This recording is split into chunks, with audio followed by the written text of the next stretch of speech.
Hello, good people of YouTube. Mountbatten here, and today Wargaming just keeps releasing these devblogs concerning update 14.8. We went over a pretty big one on Saturday, and I thought, dang, that's a lot in one update, and apparently there's a little bit more that they just had to wait until today to tell us about. And this next round of information concerning update 14.8 does contain a rework that I think was most definitely needed. I don't necessarily agree with what they did in it, but we'll get there when we get there. On top of a couple of new premium ships and the German cruisers in early access and some more goodies. So let's go ahead and hop on into it. Link to this is in the description down below.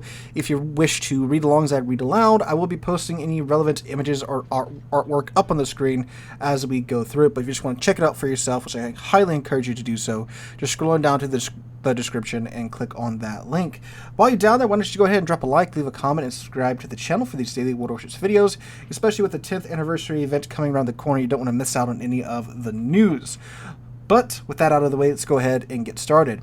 This devblog is titled Early Access to a New Line of German Cruisers, Module Damage Rework, and More, Close Test 14.8. Hello captains, and welcome to a new development blog post. Today we're having a look at some new changes and features coming with the arrival of our 10th anniversary update 14.8. New German Cruisers Early Access. Update 14.8 brings early access to a new line of German cruisers. Meet Deutschland, Admiral Scheer, Kniesbeck, Manteuffel, and Prince Adalbert. This branch will have access to an oft-requested mechanic, manual control of the secondary battery. Compared to the existing branch of German cruisers, these ships will specialize in close-quarters combat using their large main battery guns. It will have a good accuracy but relatively short firing range, and their improved secondary batteries. Combined with the typical German traits of improved hydroacoustic search, as well as a solid protection, these ships will be able to take the fight to the enemy despite their large size and poor handling for cruisers. To celebrate the addition of the new branch, we have prepared 3 permanent camouflages for Kniesbeck, Manteuffel, and Prince Adalbert. And there those are right there. Some very much German-looking camos. I do like those. These aren't like the over-the-top gaudy event camos. This is more, historical and, things that I do most definitely like. So go to them for that.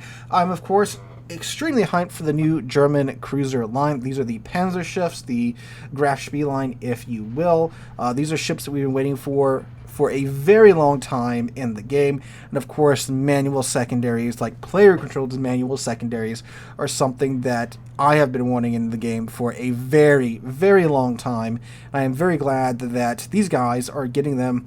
They're not getting them first, of course. CVs are getting them with the release of update 14.7, but hey, one more update for a proper German manual secondary cruiser line.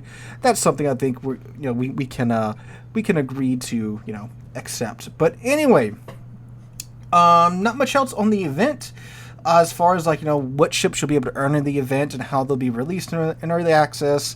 I would bet, of course, there's going to be a sequential bundle. You're going to have to pay an exorbitant amount of money to get the Adalbert. That's unfortunately par for the course with Wargaming and these early access events, but there's, of course, no real reason to rush out and get these ships right away. These will be Techline ships, 2 patches from 14.8. But yes, I'm very excited that they are finally coming to the game. Now, the big bit of info for this devblog is the module damage rework. They do some things here that I definitely agree with wholeheartedly, and there are some things that I definitely don't agree with. I think it's pretty questionable.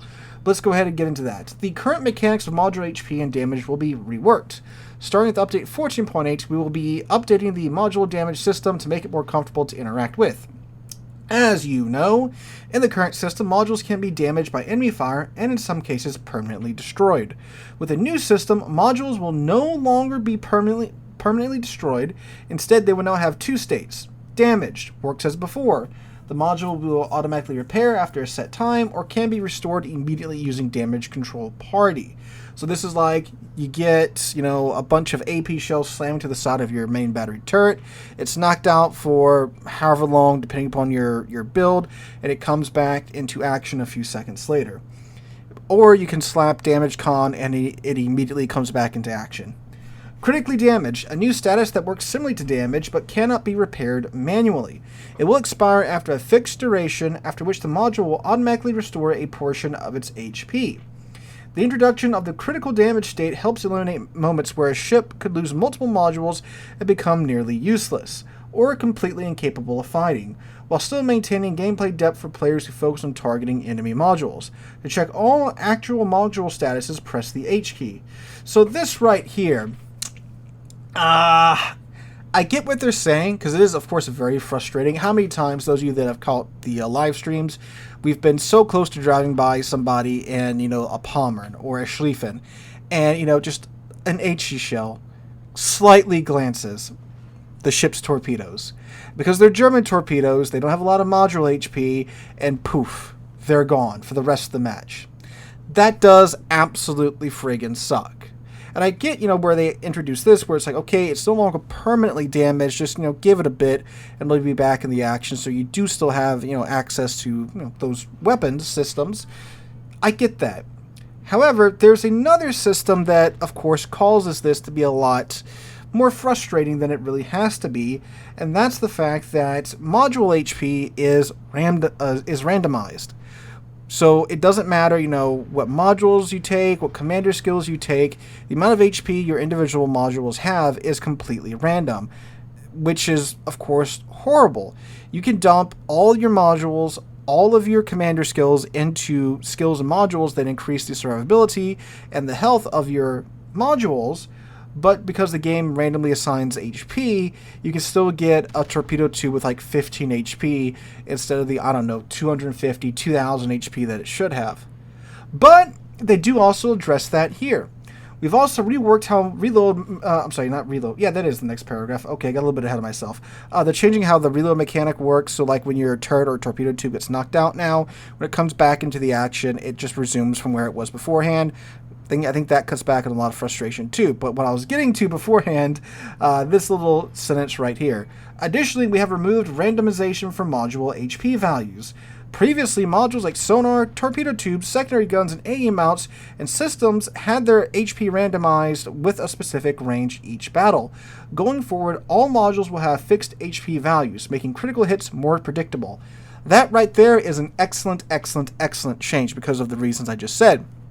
Now when you go dump however many commander points, however many modules into your ship's modules, HP and survivability, that stuff now actually works as it should, or at least how most players think it works, right? So that's great. I'm 100% on board with that, with getting rid of randomized HP values. And the reason behind that, if you ever dug into the reason behind that, it's because in real life, weird things happen in battle. I mean, think about all the shells being flung through the air, how physics work, how, slinging, a projectile onto a hard armored target, how that bounces all over the place, and how sometimes, it doesn't go off, but it'll damage the module, it'll incapacitate the module, you get a lucky shot here and there, Weird stuff happens in real life, and that's what they were trying to go for there. But of course, when you're dealing with a video game and not real life, yeah, it just kind of makes it a little miserable. So that's a great change right there. However, removing the ability to completely knock out a module, I don't know about that. And I also want to note, does this apply to AA guns and secondary guns too? It reads like it does definitely apply to secondary guns. AA guns, I don't know. I mean, like, the randomized HP and such, that sounds like, it does apply to secondary guns and AA guns. And at least from what I'm reading, it sounds like AA guns and secondary guns, this also applies to them.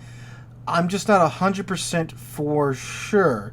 I mean, they say modules will no longer be permanently destroyed, instead they will now have two states. So to the untrained ear, that sounds like, okay, AA guns and secondary guns will now no longer permanently be knocked out. They even mention it when you go down to the randomized HP portion of this section. Clearly, this must mean AA and secondary guns too. However, wargaming has been known to separate AA guns and secondary guns from other modules in the past, like, preventive maintenance. For the longest time, that skill did not affect secondary guns and AA guns. It wasn't until quite recently that they change that skill to where it does affect secondary guns and AA guns. After some quick digging, it looks like they haven't clarified whether or not this does affect AA guns in this way, but I'm recording this a few hours after this has been posted, so they might post something after I've recorded this and after I've uploaded this video. If so, I'll add a pinned comment down below. But it does sound like, at least again the way it's worded to me, that this does affect AA guns too. So the way it works now is that these modules, once they're critically damaged, they will be repaired with a portion of their HP intact. So they won't be repaired to full HP. So let's say, for example, your turret has 100 HP. It gets knocked down to critically damaged. After some time, it comes back and it's got like 20 HP left. So like it's still damaged. It can still easily be knocked out again, but you'll still have it for a little bit. So where I'm kind of on the fence about this is the fact that, you know, like Des Moines, for example, they're like watching two kangaroos fight. They know exactly what to go for on each other because they both want to knock out each other's turrets. So you'll see Des Moines, they'll be just bowing to each other, slapping each other with AP, try to knock the other guy's turrets out. Because once you knock the turrets out, there goes, well, all the Des Moines firepower. So unfortunately, you'll lose, you know, things like that. You know, having a Des Moines that only has a rear turret, or, you know, the Jean bars that are now just secondary and AA barges because their main battery guns get knocked out, or I should say Richelieu's by extension. Well, Richelieu's and then Jean bars by extension. So like those are gone. Granted, it's been quite some time since getting your main turrets knocked out fully was a common issue, since they reworked the way that it worked beforehand to make, you know, full-on knockouts very rare now. I haven't seen someone get like more than one main battery gun knocked out in a long time, unless it's like a light cruiser. That's different because, of course, you know, their turrets have, you know, not the best armor and not the most HP. So it's been a pretty rare occurrence. And this, I think, you know, if you wanted to cut back on the frustration of getting your guns knocked out, but you still want to, you know, give, you know, value to the strategy of trying to knock out somebody's guns, this is a nice middle ground, in my opinion. Again, I guess we'll see how it gets implemented and such, but I do love that they've done away with the module randomization. That's fantastic. I love that that's gone. So overall, I'd say it's a pretty good change. Pretty darn good change, in my opinion. All right. Going our way down the DevBlog, subs in operation. So submarines are coming to operations in 14.8, and believe it or not, shotgunning has been re-enabled in operations. You now don't have the 3-kilometer torpedo arming range with submarines in operations anymore, so you can take your Gatos into operation and relive the glory days. That'd be pretty interesting, you know, playing a sub in ops, because ops are a different creature from random battles and from co-op, and they can be quite hard, especially like the newer operations, flagship operations and such. So that might, you know, that sounds like something that's pretty interesting. We might check that out when it does come out. All right, but new premium ships. So the Naval Legacy event is seeing 2 new premium ships get added to the game. One is a Yamato Kai. Now you might be thinking, wait a second, Sea Lord, that's a Yamato with a From the Depths camo on it. You'd be correct, dear viewer. They're doing it again. They're selling what should be a camo for a ship as an entirely separate ship. Now, I don't know much about the Yamato Kai. They don't include the stats of the Yamato Kai here. And to my knowledge, it's the first time that we've heard about the Yamato Kai.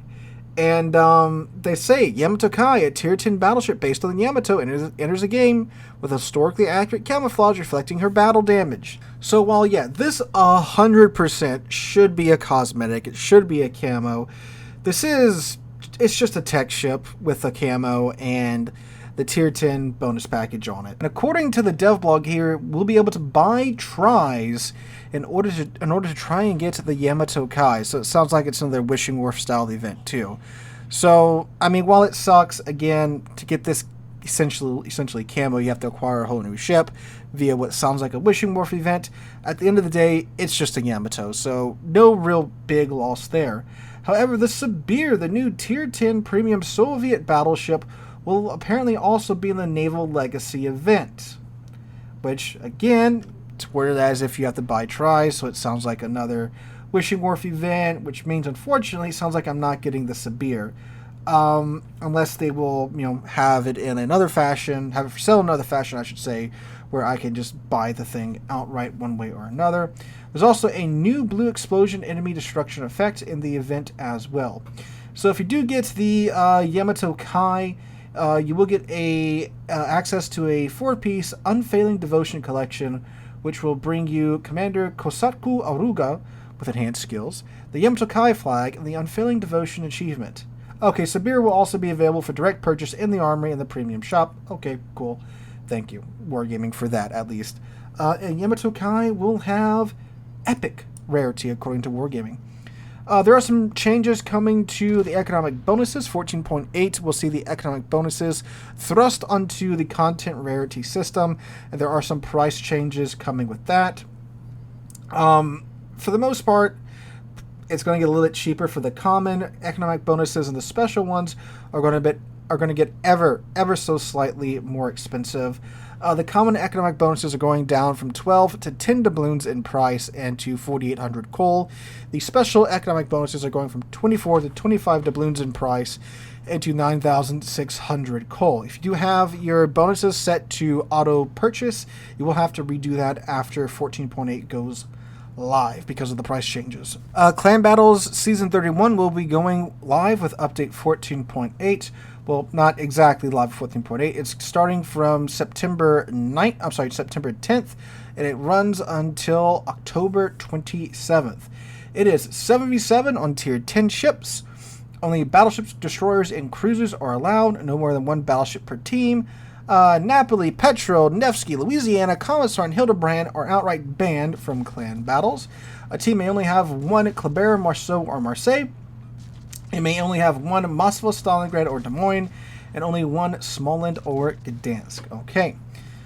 Let's see. What else is happening there? There's some changes going on with the recruiting station. If you care about that, you can check out the DevBlog. We're getting a Made of Steel perma camo for tier 9 ships. Oh, we are getting some fantastic looking camos for St. Patrick's Day. Oh, wait, are these new ships? Oh, these are new ships. Okay. One of the future updates, of course, is going to be around St. Patrick's Day. We're getting the Sinan, which is based on the Belfast 43. The Boyne, which is based on the Belfast. Oh, based on the Belfast. OG Belfast coming back. What? That's scary. Danu, which is based on Duke of York. This looks cool. I really like the way that bad boy looks.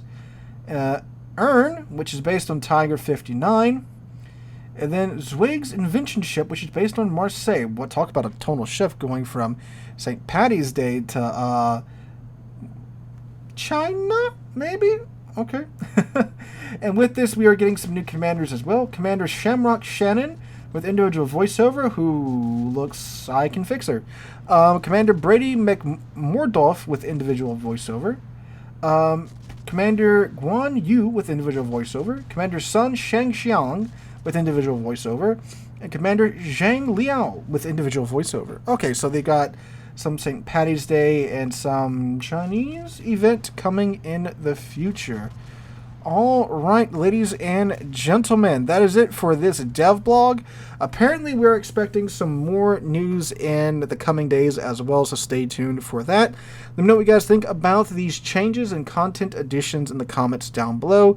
Again, I'm hyped about the module damage change. That's incredible. Well, the HP change, I should say. I can still kind of on the fence about the, the no longer being able to permanently knock out turrets and things anymore. But I think, after going through the DevBlog and thinking about it for the last couple of minutes, I think I'm leaning more towards in favor of it. But again, let me know what you guys think about that in the comments down below. Hope you guys enjoyed. Have a wonderful Tuesday, a wonderful rest of your week. Hope to catch you guys in the next one.